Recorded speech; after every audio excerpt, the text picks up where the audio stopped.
All right, guys. So this is my last how-to DIY quick troubleshooting steps on trying to get your Chrysler 200 started if it has a no start, no crank, no start issue. All right.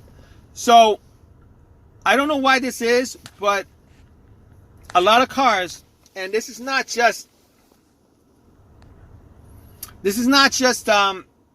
for the Chryslers.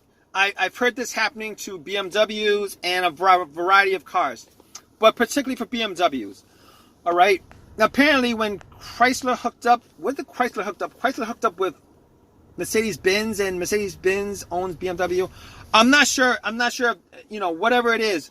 But a lot of the European cars have this component in the battery where if it hits a bump that's strong enough to create some kind of vibration, it actually shuts off the battery, shuts off the battery to the car. Safety feature or whatever. All right. And a lot of times sometimes this happens when you take the car through the car wash. I don't know why that is. Maybe the mechanisms in the car wash, there's a lot of, automation there. It's pushing your car along. It's stopping, maybe your car is reading that as some kind of accident or enough of vibration in the car to read it as an accident. It shuts off the battery or shuts off enough the battery where it won't send enough of voltage to the car starter. Now, in this situation, I've heard that's, I've read that if you reset the key fob, that should reset that safety feature. All right. So if you have your key fob with you, and if you hit a bump or whatever, went through the car wash, hit a strong enough bump, whatever it is, if you know of something that your driving habits was a little bit different, you came across a situation that was a little bit different, before you had this issue of a no crank, no start issue, this might be something that could get your car started again. All right. So to reset the key fob.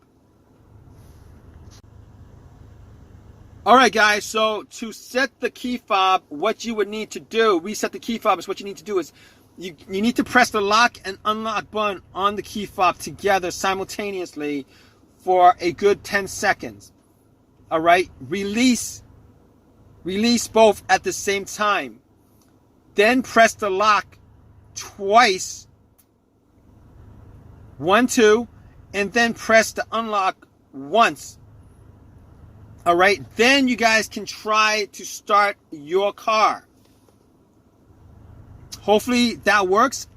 I'm not sure if it does or not, but I have read that there is a safety feature that's built into Chryslers where if there isn't enough, if the car's computer senses enough vibration, it will immobilize your vehicle. And in order to get it remobilized, you would have to reset the key fob, reset the system. But anyway, you could actually use your key fob to try to reset it. Now, if that's not your situation where you don't believe that you went through a car wash, hit a speed bump, whatever it is, it's worth a try anyway. All right. It's free. It's worth a try. It's fast.